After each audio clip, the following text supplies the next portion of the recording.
Thank you, Susan. Susan is also mobilized. She's supporting clinicians working in Ukraine, and she didn't hesitate one bit when I asked if she could contribute to us and help. She's a training psychoanalyst. She's a founding member of the South African Psychoanalytic Society or Association. And that's an organization that I've watched her play a big role in establishing. Really, she's contributed tremendously. Her book that she co-edited with Alessandra Lemma is titled The Perversion of Loss, Psychoanalytic Reflections of Trauma. And that work is required reading on trauma training courses at the Tavistock. That's quite an impressive achievement, I'd say. I've known Sue for a long time. She's been my teacher and my mentor at every step of my training, even though it involved 3 different institutions, which is, I don't know, a great stroke of luck, at least for me. So I don't have to tell you that we're in fantastic hands this evening. Really, we are. Susan is beyond talented. She's committed to our profession and its ongoing development. She has lots of experience working with trauma, refugees, and torture survivors. While her bio that I was sent says that she has a particular interest in the unconscious impact of race and racialization in post-apartheid South Africa, I would like to say that that is not true. It should rather read that Sue actively applies herself in an immediate head-on way to address and draw attention to the effects of racialization in the life of the organizations that she belongs to. Sue is not a decontextualizing psychoanalyst. She makes a real difference to the people around her and with whom she works. I don't think she can help herself, to be honest. Welcome, Sue. Sue, over to you. Thank you so much. Thank you very much, Enzo. I feel very moved by what you've said, and thank you. That was such a lovely introduction, and I don't know if it's all true, but I certainly appreciated your words. I've known Enzo, as he has just said, for a very long time, and I am actually honoured to be here today to talk with you. I'm also very nervous, and I want to say that I have given talks, for over 20 years, because I'm no longer young in this profession, and I have done many, many talks. And every single time that I ever talk, I feel a depth of anxiety. And it is so related to what I'm going to be talking about in relation to trauma, because the anxiety is, will I be able to make contact with you? And will you be able to make contact with me? Will we be able to find each other in a way that is life-growing, that creates ideas, that is generative?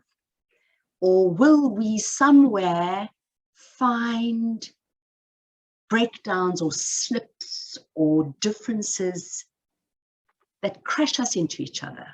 So in a way, whenever I talk, there is always the anxiety about, will it be a depressive experience, or will it be a more paranoid, schizoid, persecuted experience? And I don't think that one can ever get away from that, because that is the stuff of human life. And I want to just thank Enzo for giving that perspective that he did about Ukraine, the place of Ukraine in particularly Western media and Western consciousness, and the many, many wars also in Africa that have been neglected, horrifically so. I mean, there is a real genocide happening in Yemen, which we don't know much about. But I'm not ashamed at all to identify with the Ukrainian tragedy that's happening, and to salute my Ukrainian colleagues, who many of you are here, and to say that we stand with you, and our hearts are very bruised for the suffering of Ukraine and the people in Ukraine, and also for the massive impact that this war has had on all of us, on a whole range of different levels, not only economic, but also emotional and social. And so the discussion about which ward you focus on, which Enzo is quite right, should be a discussion and should be something that we think about. We won't do that tonight. We will focus tonight on our Ukrainian comrades, brothers and sisters, but we will also be focusing on a psychoanalytic way of thinking about trauma, which speaks to every single place on this earth that is hurt and wounded by what human beings do to human beings. So it is not particular to the Ukraine that I'm going to be speaking. Now, I want to start by saying, this is not disingenuous, because I'm obviously going to be sharing my ideas with you, but that on one level, particularly technically and particularly in the middle of trauma, like in the Ukrainian example, there are people who are fighting and dying in Ukraine, and there are people who are displaced and elsewhere. They may be safe, but they are hugely traumatized. In such a scenario, there's not much that one can say or teach that is clever and innovative and extraordinary, not at all. Trauma is a dehumanizing experience. Fundamentally, it is a dehumanizing experience. It rips us from our humanity. And so before you do anything else, you will know how to be a trauma therapist, because it requires humanity. It requires the object, you, to be sorrowful around the suffering of the subject, your patient. It is an absolute fundamental imperative working with trauma. Now, it's also imperative working with any patient, that you have a humane, compassionate eye for your patient's suffering. But trauma is different in that there is a violation between the internal and the external, which is multiplied by many figures and much less obvious when we work in our mainstream clinics, in our mainstream consulting rooms. So the violation between the internal and the external requires the analyst or the therapist to have a capacity to engage with external reality in a very different way from how we would normally be in our consulting rooms. Now, I want to start today by reading you a poem which actually heads up one of the chapters in the book that Alessandra and I wrote, but it is a very powerful poem by Primo Levy, and I want to read it to you. If This Is a Man is the title of the poem. You who live safe in your warm houses, you who find, returning in the evening, hot food and friendly faces, consider if this is a man who works in the mud, who does not know peace, who fights for a scrap of bread, who dies because of a yes and a no. Consider if this is a woman without hair and without name, with no more strength to remember, her eyes empty and her womb cold, like a frog in winter. Meditate that this came about. I commend these words to you. Carve them in your hearts, at home, in the streets, going to bed, rising. Repeat them to your children. Or may your house fall apart. May illness impede you. May your children turn their faces from you. Now, when I read that poem 30 years ago, it haunted me so much that I used it, when I wrote this chapter, 15 years later, or however long it was, it's seared into my soul. And there are two things that I took from this poem, which is that the writer is writing about the Holocaust. For those of you who don't know who Primo Levy was, ultimately committed suicide. He survived Auschwitz, but he wrote about the Holocaust, and this is what he's referring to. So there are two things that he tells us. The one is he makes a plea, he begs us, don't forget this. When you wake up, when you go to sleep, when you feed your children, when you do this, never forget this, remember this, carve it into your soul. Remember that this happened. So it is a plea, we could say, massive projection into the reader, a sort of intrusion into the space of the reader's heart to say, don't forget what happened. But there is something else also, which is that Levy says, if you don't remember, if you turn away from remembering, I curse you. And I curse you in the worst way that anyone can ever be cursed. For some, worse than death, which is that your children turn their faces from you, that they will not acknowledge you. This is the curse that I give you.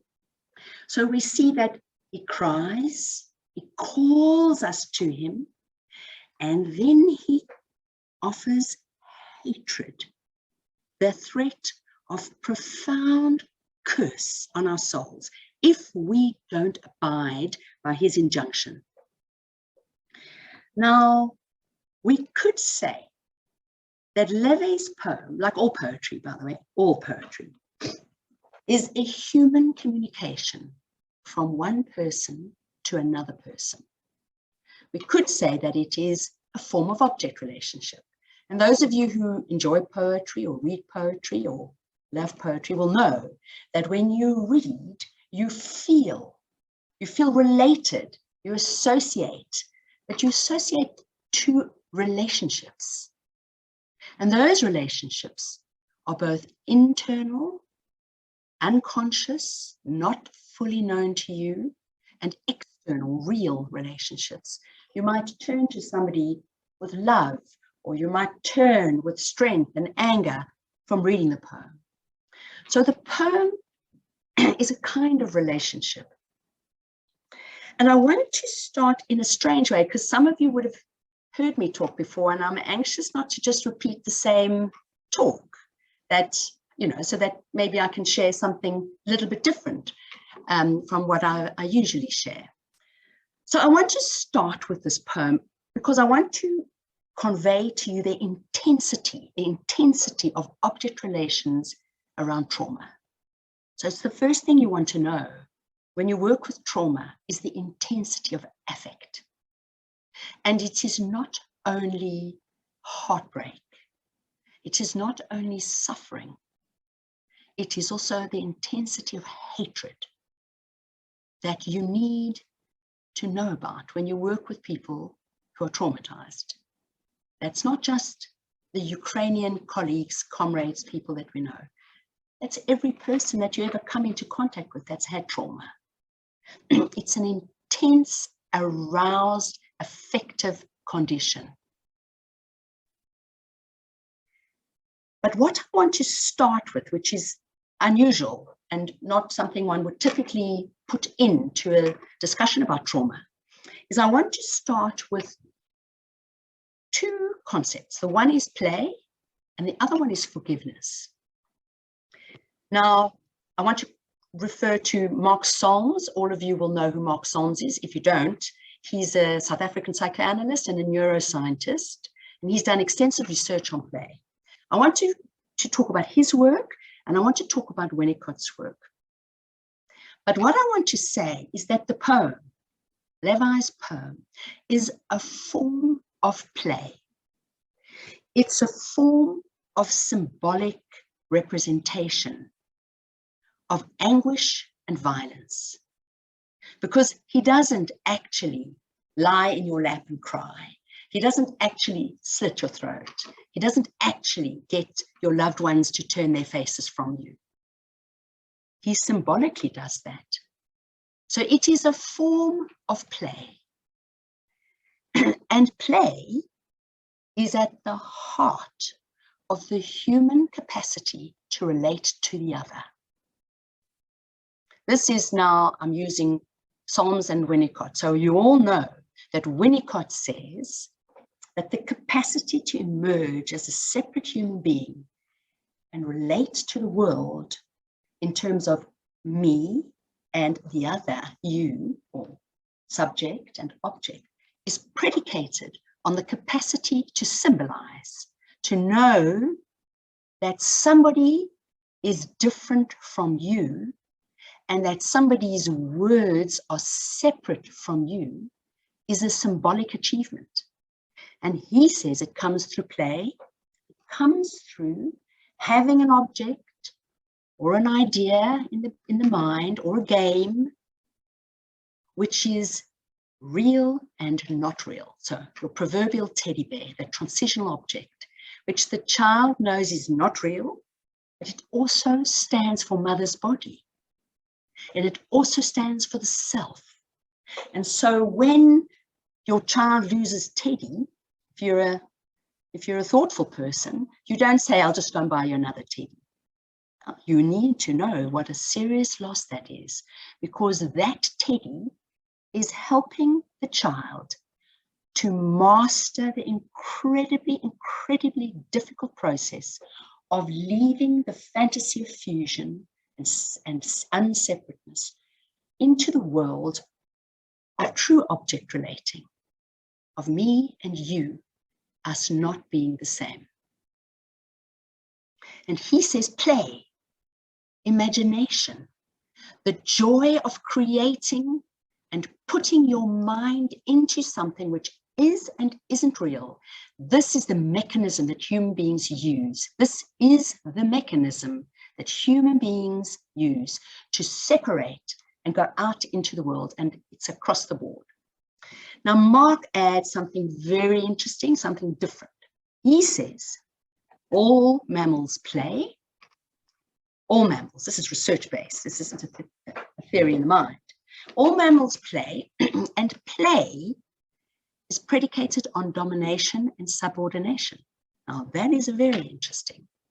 And that it is predicated on 40% domination and subordination. So if it goes over 40% where you are the one dominated, it's not play. Then it's something very different. So play, where you play domination and subordination, is also the beginning of as if symbolic thinking. And it is also the beginning of separateness and the capacity to know what is yours and what is not yours. So if you play as if it's goodies and baddies, cops and robbers, if you play as if that, you know that your brother isn't a robber. You know that he or she is not the baddie. You know you're not the good one, but you play as if you are. And so you bring into the human interaction the magnificence of something that isn't real and is real, the symbolism of life. Now, as Mark says, if you lock your brother up in a cupboard and leave him and go out, you're no longer playing. Then you're concretely abusing.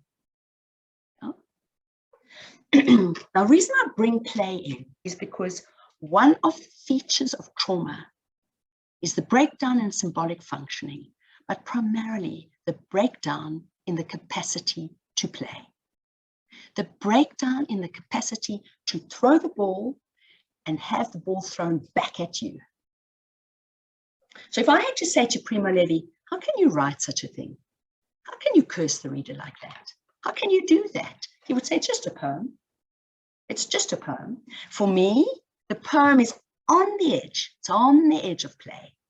It's on the edge, but it's still not a violation in any shape or form, actually.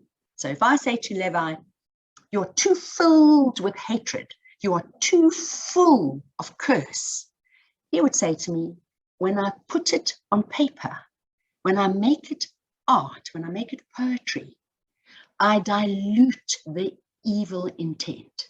When I create art, I make it less terrible than how I really feel. That capacity to tell a story, to say a narrative, is what gets violated in trauma. So when you are working with trauma survivors, you need to know that the telling of the story is the wound. So many colleagues, especially psychiatrists or medical doctors, are looking for the true narrative. And you know, I'm not saying especially psychiatrists. I mean, when we're looking for, you know, what's happening here, what's real, what's not real. So many clinicians misunderstand that the narrative itself is the wound. The story is the wound. And so sometimes you can't get a proper story. You might get a manic account. You might get a very fabricated account. You might get bits and pieces. You may not get the whole narrative. The story is the wound. So it's very important when you're working with survivors to have a sense of how the capacity to construct a narrative is deeply, deeply impaired. And that healing can come from telling a story.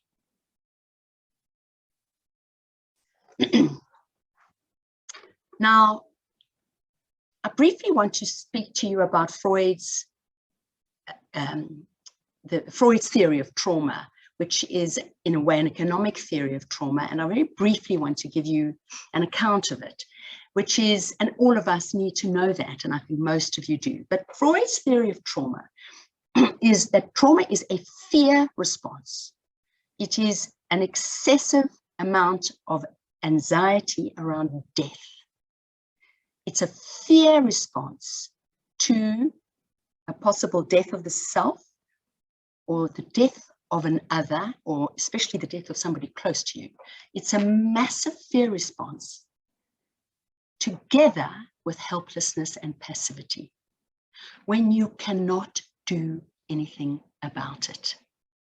And all of you will know even minor examples when you felt the unbearable feeling of what, you know, how do I get out of this? How, you know, even in a relationship where you feel trapped in a situation, how much anxiety that arouses.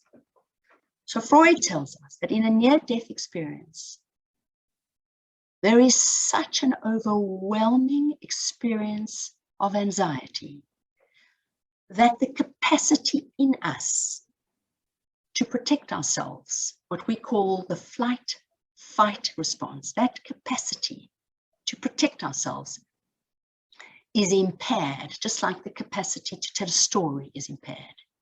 So you cannot fight, attack, and you cannot flee. And when you cannot fight or you cannot flee and you're frozen, he talks about a tearing of what he calls the mental shield, the mental sheath. And what we understand as a constellation of defenses that hold us together. And he says that when that happens, when that tear happens, there is a collapse, a real collapse between what is on the inside and what is on the outside, what is good, what is bad, what is known, what is not known. There is a collapse of the defensive structure of the mind. And so if you had to think about all of you sitting here, some of you I know, many of you I don't know, you are all allowing yourself to concentrate on me. And I feel very grateful to you. Some of you will be struggling to concentrate. Some of you will find it maybe boring. Some of you will find this a bit disturbing, what I'm talking about. But to the extent that you are here, and to the extent that you are functioning, you are going to be putting your concentration and your attention on me. And you are allowing me to make contact with you. And you in a way, allow yourself to make contact with me, as I feel that you are engaging with me. That breaks down with trauma. So, for example, if you're sitting here and you hear, a noise outside, partner, there's a siren, there's something, you filter it out. Your defensive structure filters out that which is not necessary for now. And the filter is not only for the outside ambulance, the filter is also for the inside anxiety. That part of your extraordinary mind, that unconscious capacity to say, don't bring that up, don't let that come up, put it down, listen, let her speak. Of course, it's not like that. I'm talking about unconscious processes. That capacity to include and exclude, to know what belongs in the past and what belongs in the now, to categorize, to tell the difference between memory and live experience, that gets hugely interfered with post-trauma. Yeah? And all of you will have had some experience of that. And that's Freud's economic theory of trauma. Now, the object relations theorists, and in particular the Kleinians, have got a really, I think, very helpful way of adding to Freud's theory. The object relations theorists, and forgive me those of you who have heard this before, but it's so important just to put it into words, that the object relations theory is that all human interaction is based on a relationship between the self and the internal relations that the self holds in the mind through memory. Now, the self, of course, is at the core of who you are, but the internal objects feed and move and engage with all the time who you are. So the internal objects are also part of who you are. And we take our objects in, as those of us who work psychoanalytically, we take those objects in from before birth, but certainly after birth, we take our objects in, and we take them in on a continuum of good and bad. And who we are, and our circumstances, and our place in our families, and our economic and social histories, and our trauma histories have a great deal to do with how we take those things in, and also just our physiognomies, our psychic physiognomies, our own health. How we take an experience in has a lot to do with who we are, but it also has a lot to do with the outside world. And when trauma happens, the theory is that the experience is taken in, not just as a bad experience, but as an object relationship. So it is taken in as somebody has done this to you at the unconscious level. And the somebody who has done this to you is your primary object, is the one who created you, who sustained life for you, the one who you love, is also the one who is the bad object, who neglects you, who turns away from you. That bad object, that bad mother, comes horribly to life and mates with the current traumatic experience in such a way that what is triumphant is the mother who wishes you harm has come back to life. This is what you have what you are up against, both in yourselves when you are traumatized and with your patients. So you will know with trauma patients and also in yourselves, you will know how quick your patient will quickly go to persecution and paranoia, how quickly angry they get, or how quickly besieged they get by those who mean them harm. And it's very disturbing. It's very disturbing to experience that. It's very disturbing to know about it. And it's very disturbing to contain it. So what I have talked about is I've talked about play and the symbolic capacity to throw the ball, to play, and that play is predicated on domination and subordination. But that when domination and subordination gets perverted, gets spoiled, gets turned into something very different, very real, it breaks down our capacity to tell our stories and to know who we are. And instead, it creates something of an object relationship, which is my mother hates me and she meant this bad thing to happen to me. Yeah. So I hope that that makes sense. It's always really difficult to talk for 50 minutes and to teach on such a broad subject. And what I'm hoping is that after I've spoken, because I'm going to now talk a little bit more in depth, but what I'm hoping is that people will ask questions, and particularly technical questions, about how to manage trauma scenarios. But what I want to do is I want to give you 3 categories. They are not discrete categories at all. But they may be useful and they may be helpful. 3 categories where you could in some way map an understanding of your trauma patient or even yourself in a traumatized state.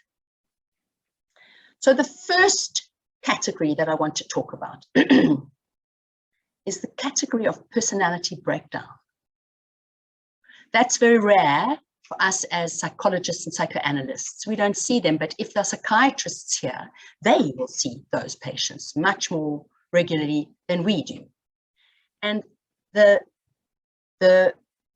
most unbearably painful reality of these personality breakdown patients is the absolute collapse of symbolic functioning, the absolute collapse of memory modulation, the absolute collapse of the capacity to know that something is in the past as opposed to in the present.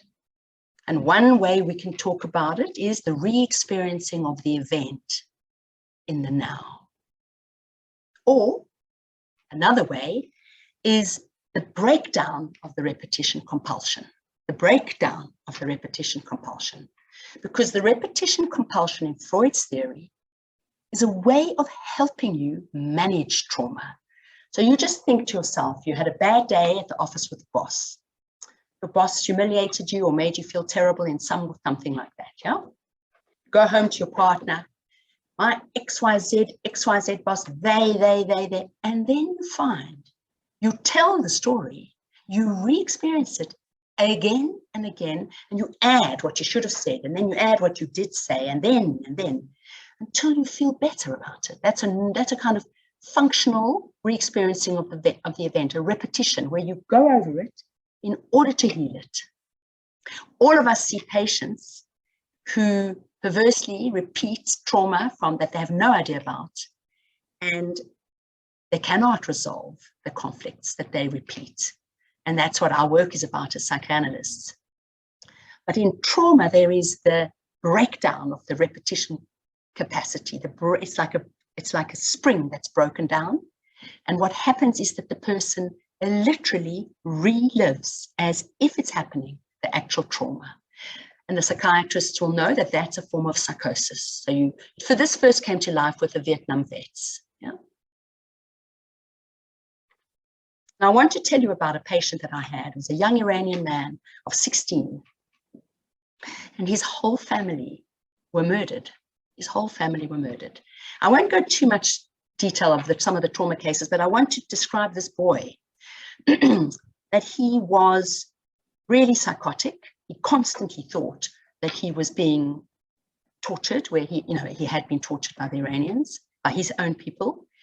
And so, but it was very difficult. We didn't want to admit him because he was also tortured in hospital. So it was extremely difficult to treat this young man. But gradually, of course, we gave him medication, and he was hugely medicated. We had fantastic psychiatrists working with us.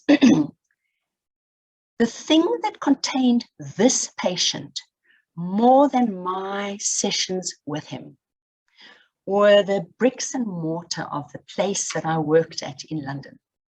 And that is Henry Ray's theory of the brick mother. The actual bricks and mortar of the place. He would come 3 or 4 hours before his session. He would sit in the waiting room. There'd be lots of people, some of them speaking his language, playing chess, playing backgammon. There was coffee and biscuits, and they would look after him. They would touch him, they would talk to him, they would pat his head. For hours, he would just sit there like a broken creature. And then when he would come into treatment with me, we didn't talk much. I would give him a banana and a chocolate because I knew he wasn't eating. And I would sit there with his interpreter, and we would simply just talk about, is he hungry? Did he play backgammon downstairs? Did he speak to his social worker? Very, very banal. So this is a very small group for those of us who work psychoanalytically, but it's an important thing to know, which is that the concrete reality of the setting can be life-saving for traumatized patients. So you want to offer your patient a stable setting that they can come to again and again. And sometimes you cannot offer that. Sometimes you cannot offer that. So then you are the setting. You are the setting. You are what we call the affect regulator. Never have your patients lie down when they are traumatized. They must see your face so that they can mirror and affect regulate according to your expressions. This is Caroline Garland's beautiful idea. She writes very movingly, in fact, in Alessandra and my book, she writes incredibly movingly about how a patient came to her whose stepfather bludgeoned her mother to death. And she describes that the patient tells her the story in the consulting room. And she, Caroline, she covers her face and she goes, oh, sort of, oh, no. That was the most helpful thing she did for her patient. So I want to bring in a concept that I think is centrally important with this kind of patient, but also with the other patients that I'm going to be talking about, which is slightly different from what we do in our typical consulting rooms. And that is the concept of validation. The traumatized person needs their experience to be validated. And the most powerful way to validate is through your own emotional response. Now, that is a very challenging thing for an analyst or a therapist or psychiatrist or whomever you are.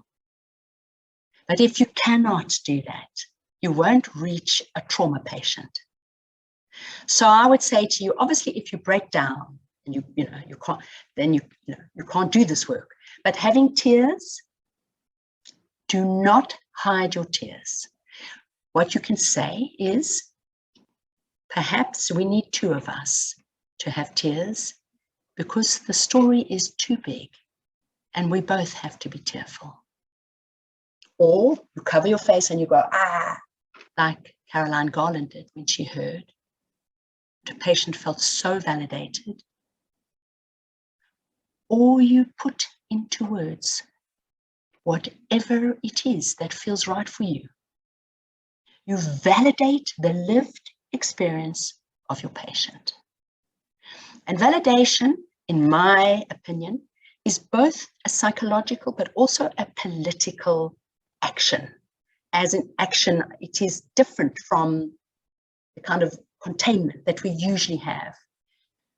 It is going out towards your patient and acknowledging that something terrible has happened.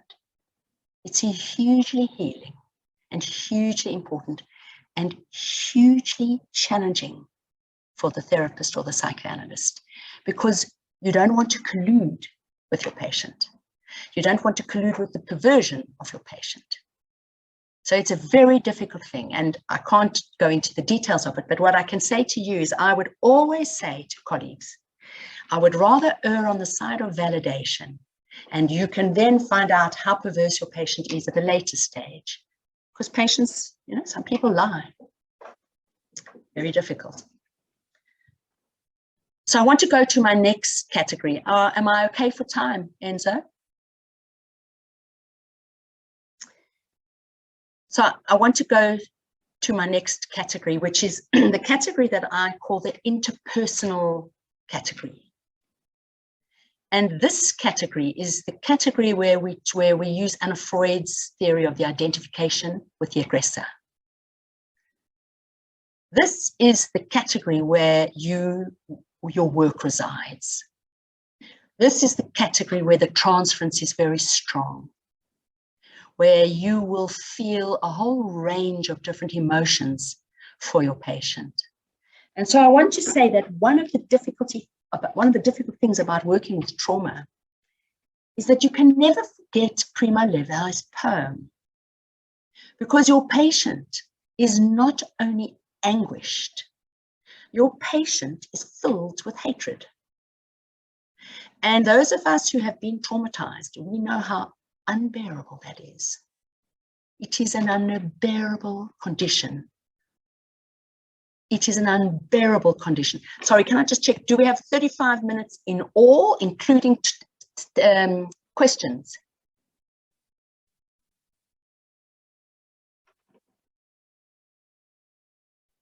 Okay. In all.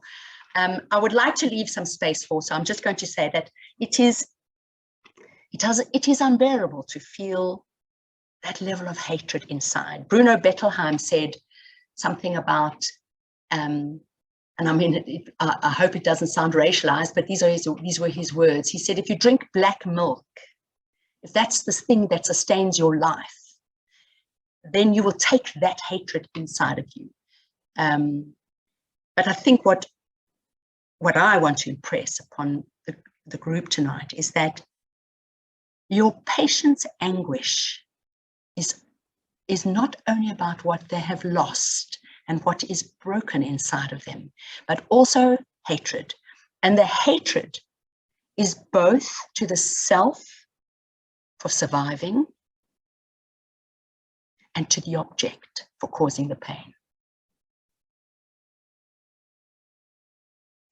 So in these kinds of relationships, you will find that when you are working with your patient, the countertransference is so important. How you feel in response to your patient. Whether you're often working with trauma survivors, you will feel very dead, very cut off. You know, your mind will wander. It's hard to stay with that kind of pain. It's very hard to stay with that kind of a level of aggression. Very difficult. You know, I want to give you an example. I had a young Croatian patient, a Muslim, who had a Muslim name and was circumcised. He'd never fasted, he drank alcohol, he wasn't a practicing Muslim. He lived in a block of flats. And his neighbor of 25 years, he was 27 when this happened, his neighbor shocked his family as Muslims. And they were taken into concentration camp by the Christian fascists in Croatia at the time. And I won't tell you about the trauma, the torture this man endured. Horrific. He was an artist. He was a singer. He had a video shop in Mostar, and he loved nature. He was such a lovely man, such a lovely man. And I asked him, he had terrible, terrible, terrible nightmares. And I asked him, and of his persecutor, who was a young 17-year-old country boy who ran that concentration camp. Did he ever have fantasies of meeting that boy? And he said he couldn't talk about it with me. Anyway, eventually he did. And what he said his recurring fantasy was to kill this boy, but not to kill him like taking a gun and killing him, but to rip his throat open with his own teeth and to drink his blood. Now, that is a very unpleasant fantasy to have, especially if you have it repeatedly. And eventually in our work, something of that has to come alive between you and your patient. Something of that has to come alive between you and your patient. And I can say this to you, that you have to believe in your patient's goodness and your patient's loving heart in order to allow that to happen between you and your patient. So that for me, working with trauma does involve working with hatred, but much more than working with hatred, it involves working with love. And this is where I bring in the idea of forgiveness. You see, the forgiveness is not towards the persecutor. That may happen, it may not happen. I'm not sure how you forgive somebody who does what they do. I'm not sure how you do that. I'm not sure how you forgive a mother who abuses you. I'm not sure how you do that. But what you have to forgive is yourself for surviving and your hatred, yourself for what you feel and even do to others. That is something incredibly important to be able to work through in a clinical setting. And I'm going to finally and very briefly talk about my third category, and that is the category of somatic disturbance, the category where the trauma resides in the body. And again, most of you will have a lot of access to patients like that. And this is, of course, again, a breakdown of symbolic capacity, where the ability to tell the story is so disturbed that the body tells the story for you. The body speaks for you. This is Nora Pine's theory. She writes beautifully about Holocaust survivors who hold the narrative of their experience in their bodily pain. But it's not just that they hold the narrative of the experience in their bodily pain, in their suffering. She also talks about it as a form of identification with the aggressor. That the part of the body that is suffering so much stands for the hated persecutor that the self torments. So that you see playing out in the body is that which cannot be spoken about, but also something very violent and unforgiving. Very, very violent and unforgiving.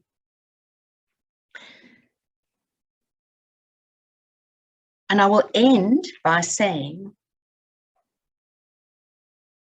truly that love is the only answer. I know it sounds very American and trite and shallow, but I truly believe with all my clinical years of experience that the only way to overcome trauma is to reclaim one's loved objects, to love and be loved, and that we can only do that when we grieve, when we let go of that which is lost. Now, I was going to talk about mourning and melancholia, Freud's magnificent paper on the difficulty in grieving, but I think I'll leave it at that, and we can talk in the discussion.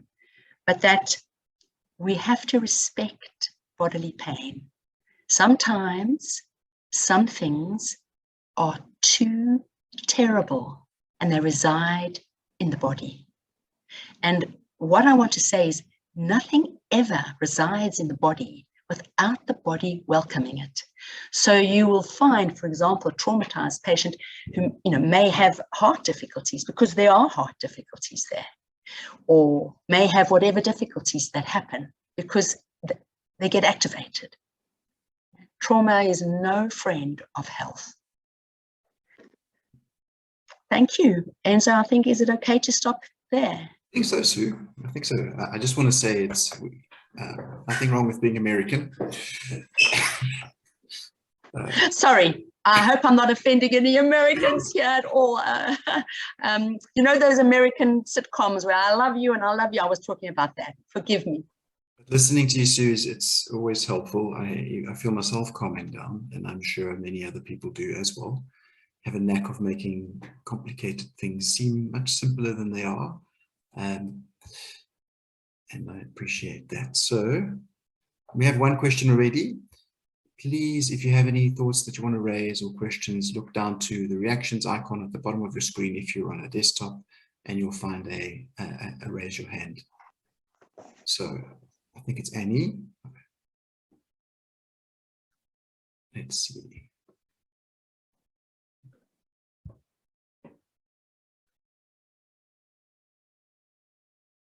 Hi, this is Annie here. Hello, Annie. Hi, so I have a quick question. When you mentioned that as a therapist, we may not know how to forgive a mother for abusing her child, but maybe you could share with us a few tips on how to forgive the hatred that comes from a situation like that. Sorry, how to forgive the what? The hatred. The hatred. Uh-huh. It's a really lovely question, Annie. That's a really lovely question.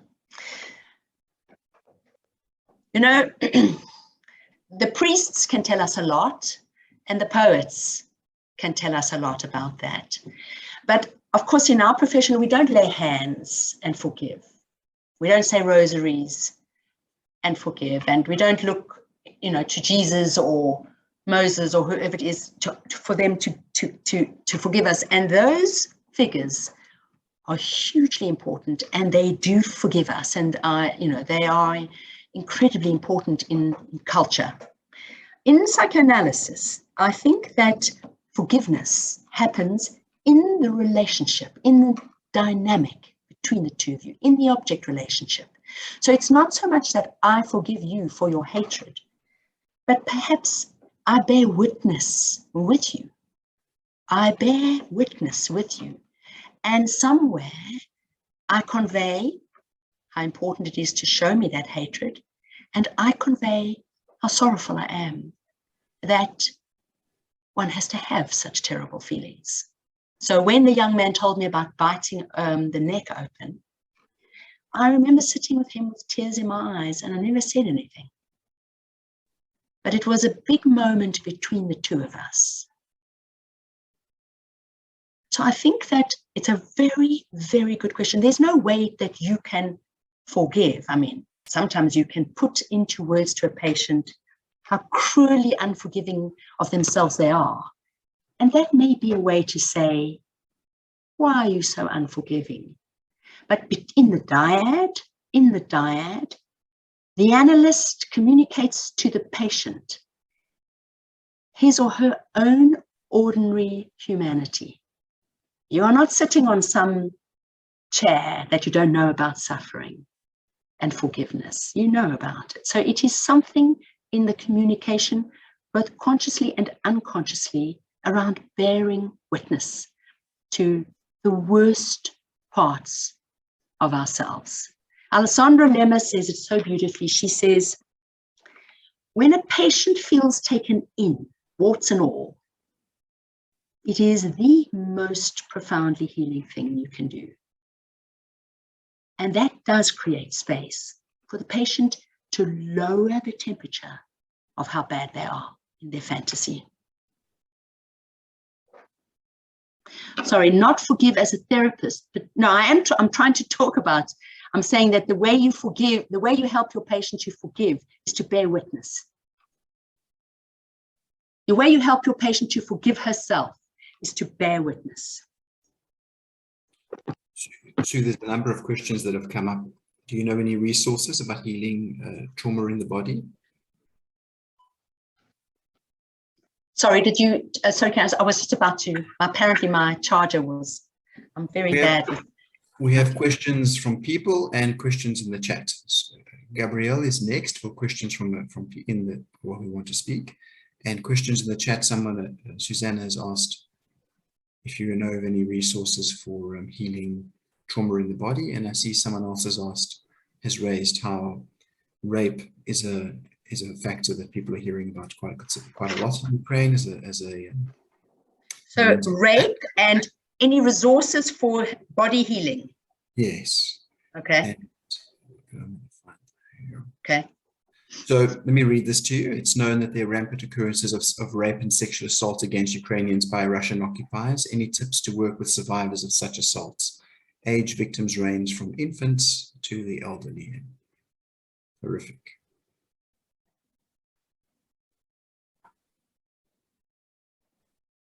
Okay, so sorry, I was going to just hear a few. I'm going to answer that. So we know that rape is, of course, nothing sexual about rape, and that is part of the misogyny in the world, which is that, you know, women ask for rape and are blamed for rape and so on. What we do know about rape is that it is a massive projection of violence and domination from one to the other. And it happens in war. It is it is a massive expulsion of violent rage from the one frightened object to the other one who's weaker. So what I would say is, of course, there's no clever way to manage rape. The best way, if possible, the best way to manage war rape is to form groups. So whoever asked that question, if you are working in a setting where you are getting survivors, it's extremely helpful to form groups and to do psychoeducation with those groups. So you need to tell people very clearly that it isn't disgusting and evil. It is a violent attack on you. It is a emptying of violence from the one to the other. They have to understand that. But that the most profound way to help rape survivors is to be with other rape survivors and to grieve together. So here you need to have a therapist. I remember saying to a man who had been raped by his person who takes them over, whatever they call them, the carrier, was on a ship, and he was raped for 3 weeks by this man that he paid money to take him over to a place of safety. And I said to him, the whole world needs to hang their head in shame for what happened to you. And he said that was the most helpful thing that I had said to him. So you validate the horrific experience of rape, and you validate it in a group, if you can. The other thing is that it's very helpful to get people who have been raped to draw or to write their experience. They put it in writing. Very helpful to get people to write to you as a therapist, or even to write to the rapist and to put their hatred on paper. And then it's validated by you or a group. I hope that's helpful. I'm sure it is, Sue. On the other side of that, I know people are being forced to witness these rapes, often of their own children. Would you say similar groups would apply to the witnesses? You know, I would, but I think sometimes if it's one witness, always good to be in a group. And if it's more than one witness in the family, then the family should be in a group. The thing that there's nothing too much that you can do except to cry with the person and to be enraged with the person. There's nothing clever that you can do. You can't make any clever interpretations. You have to be full of rage and full of sorrow. And the strength that you give your patient is to be there in the following week. Gabrielle? Also, yeah. Sorry, Sue. Not at all. Yeah, thank you so much for your presentation, very helpful. Can you talk a little bit about religious trauma and specifically individuals who might want to be retaining some aspects of their spirituality? So they're going through their own process of grief, but also seeing themselves as a spiritual person? Sorry, I'm not sure I understand exactly. Have you got a camera? Can I see your face? Is it possible to do that? No, I hope I'm not putting pressure on you. Hello. Hi, Gabriel. Are you saying that somebody who is, say, a devout Christian feels they've lost their faith, that God has forsaken them? I think that's one example. I'm also thinking of individuals who might want to be, maybe leaving one religion, but still seeking out spirituality in another sense. And so they're trying to figure out what spirituality sort of fits for them, or I think sort of their only context for understanding their own spirituality is this one thing that they grew up with. So I'm not 100% sure I can answer that question. But what I can say to you is that belief can be massively healing, especially if you really believe. Many people have their belief shattered and are very, very angry with God. But in my experience of working with trauma, belief can be profoundly healing. And I have a great respect for religion. I mean, I'm not a religious person. I have a great respect for the integrity of some religious leaders and some people who believe. So I want to just say to you, I worked with a family whose son had been murdered, and by a regime in a country. Terrible, terrible, terrible. And the mother wasn't able to speak. She couldn't say her child's name. And myself and the interpreter, we organized a religious ceremony where we actually brought in somebody from that woman's culture who wasn't actually an ordained, but who did have a religious gravitas, and we put his photograph in the room. So we validated her belief in her religion, and what it did is that it led to her grieving. So she cried and she wept. So that would be one way. I certainly think that religion is incredibly important, but I never ever introduce religion. I don't pray or ever introduce religion. What I do is I ask people if they have anything that is important to them, and then I will try and explore that. Hope that's helpful. To Susanna, who asked for resources, I've seen a number of really good ones posted in the chat. Oh, that's fantastic. Hi, Sue. Thank you very much for this talk today. It is so interesting. I was just struck by what you said earlier about us as therapists having to be the regulator of affect. And it got me thinking about the context that we are working in at the moment, where we are at the height of a pandemic, and we have to sit in a therapy space with masks on, where 100%. a patient can't even see most of your face. And I just wanted to know, how can we think about that? Because it sounds like it's such an important part. How do we compensate for that shortfall where they don't really have access to our face? Thank you. Again, it's such a lovely question. And thank you. I think we all know that COVID has sort of violated human contact. COVID has caused so much damage to young people who need toddlers who need the face of the teacher and other children in the nursery school, to children at school, to your patients in the consulting room. There's nothing that you can do. If you are working with a mask, there is nothing you can do except to put it into the room. So you need to validate it. I mean, one of the things I didn't talk about was containment, which is a huge feature of working with trauma. And there's only so much you can talk about, but you need to validate that this is the truth between you, that we have these masks, and I wish I could see your face. And thank you for showing your face now. It saddens me. It saddens me that I cannot see your face, but you can hear my voice, and I'm here because some of us are working on the phone, in which case then we hold each other through the olfactory connection, through hearing each other, but you validate it. That's my only advice. Thank you so much.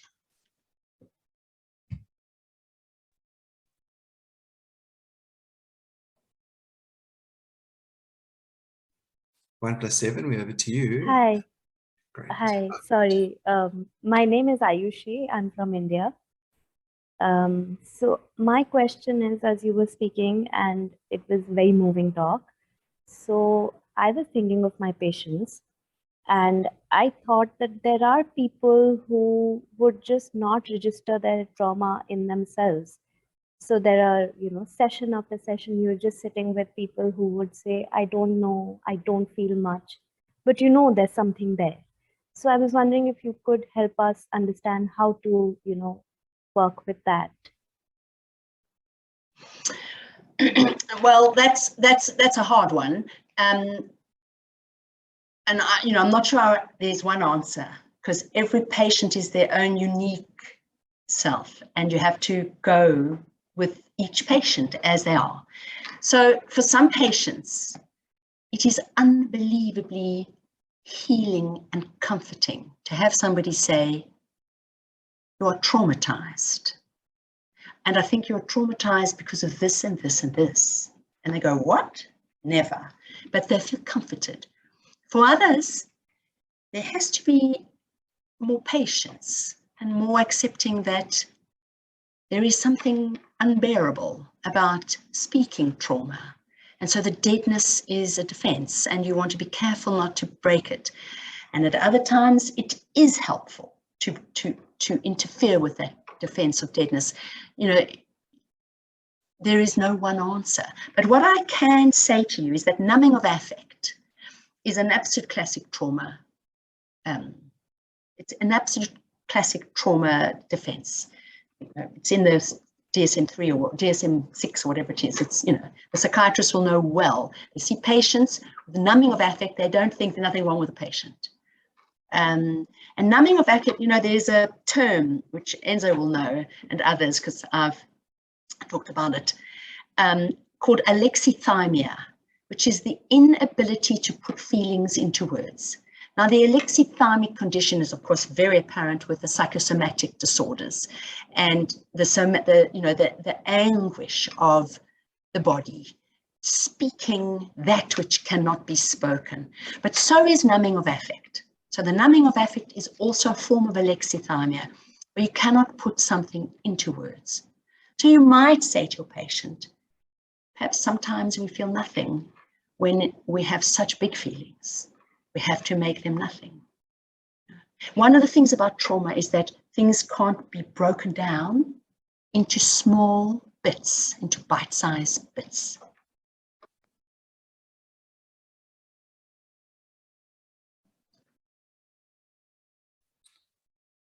Thanks. Thank you, Sue. We only have 10 minutes left, so I think we're probably just going to get through these questions. Karen Lee?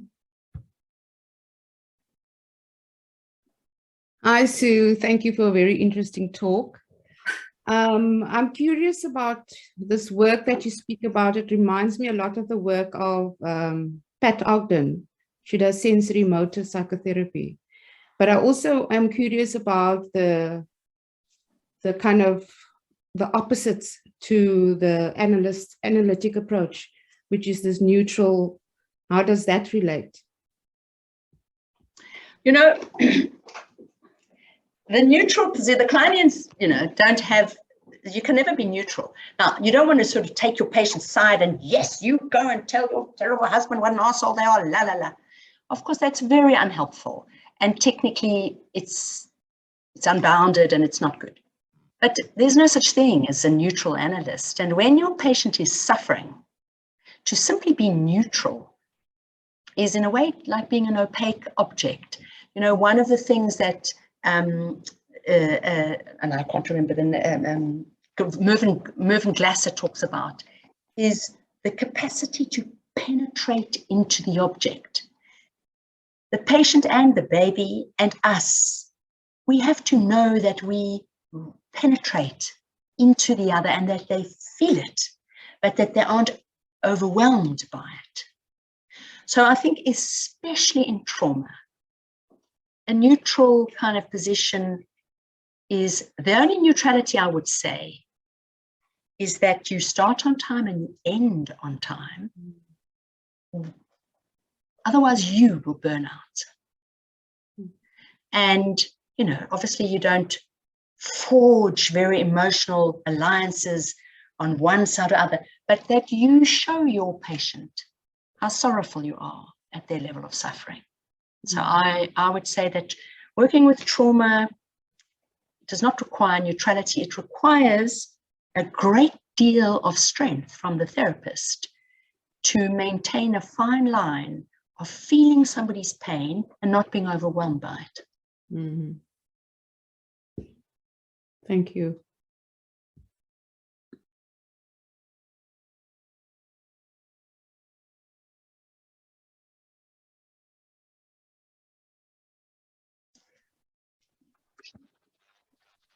Thank you so much for what you've shared. There's a lot of excellent material in what has come across. And one of the key elements that I think you've mentioned is that we're dealing with individuals. We need to understand them as individuals. And yet at the same time, recognize that there are common things that we really share with them. And being able to enter into what they're feeling is a very crucial part of helping them to literally share more deeply and honestly with what's going on. The question I do have is this: what do you look for as the primary indicators that someone who has been through trauma is now moving into that healing that is necessary, or has had that healing that is necessary in their lives and in their thinking and in their being? So, sorry, can you just say that question? What do I look for? Yeah, what tells you that this person is in fact making progress and is at a point where they are approaching normalcy and Look, that's a really lovely question. Now, Judith Herman, I'm sure those of you who work with trauma will know that, you know, she was one of the very early writers about trauma. And she writes about, I've got it here, she writes about 3 phases. And Joe Stubley writes about this now in a contemporary, she just put a book out on complex trauma. That the first phase in working with trauma is the establishment of safety, incredibly important. To create a safe space, the brick mother, and you are sometimes the brick mother. So that's incredibly important. The second phase is the narrative, the remembering,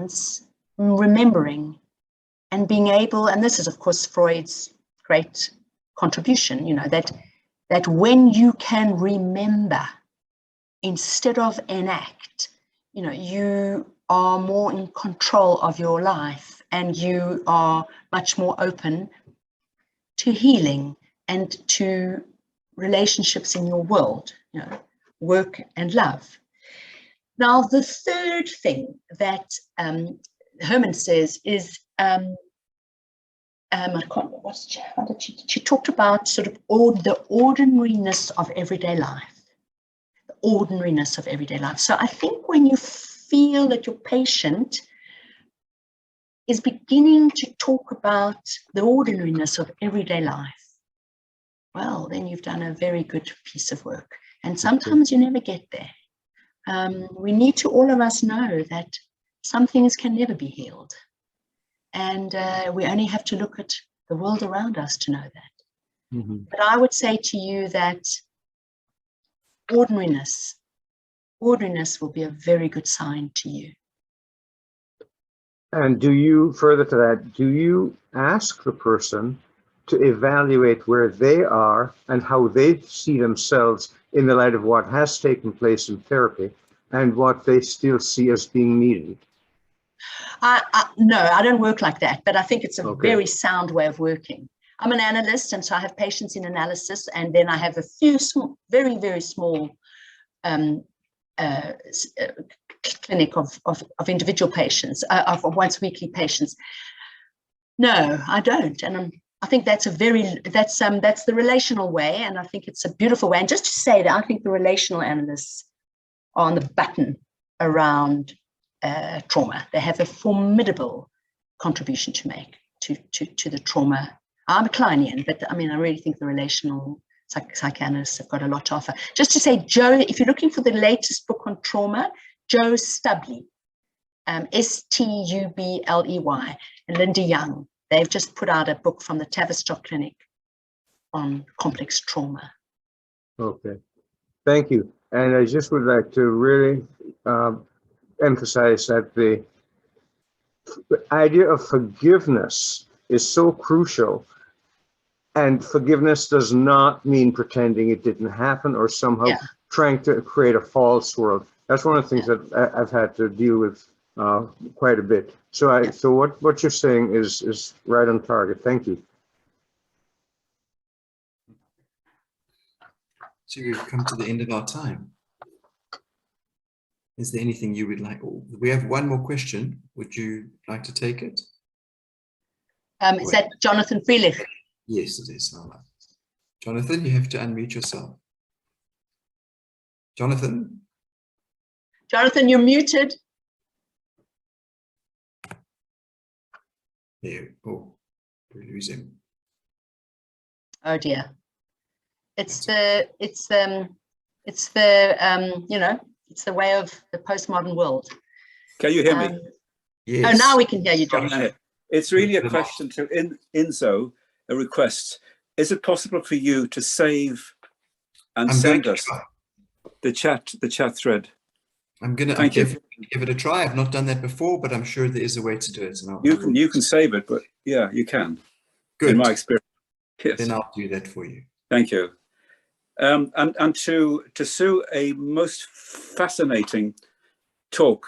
I've made notes. I feel quite overwhelmed by the weight and the importance of what you've talked about. And I've made notes, but I'm not sure if I'm going to be able to put those notes together into some kind of meaningful and cohesive piece of thinking. So all I can think of doing is getting hold of some books, or getting hold of your book for that matter, and reading it. Well, it's it's an edition. It's not just mine, so I feel very proud to punt it because it has some fantastic chapters by really wonderful analysts and therapists. So thank you. I will share that with everybody. I'll send an email out, hopefully with the chat and with the link to Sue's book. Sue, is there so Enzo, I just want to say thank you so much for inviting me to this wonderful group that clearly know you. So you've obviously brought this group together, and I feel very honored that you invited me. Thank you very much. And to thank you to everybody for listening to me. I appreciate it. Similarly, Sue, I also want to thank you. I do think you've got a lot to offer, as I've said to you before, and I'm deeply appreciative of you doing that for us. I also want to thank everybody else, because it's quite wonderful to see people from so many different places. It's unusual and I think incredibly enriching. So I do hope to do this again. And until then, take care, everybody. Thanks again. Bye-bye. Thank you. Thank you. Thank you. Thank you.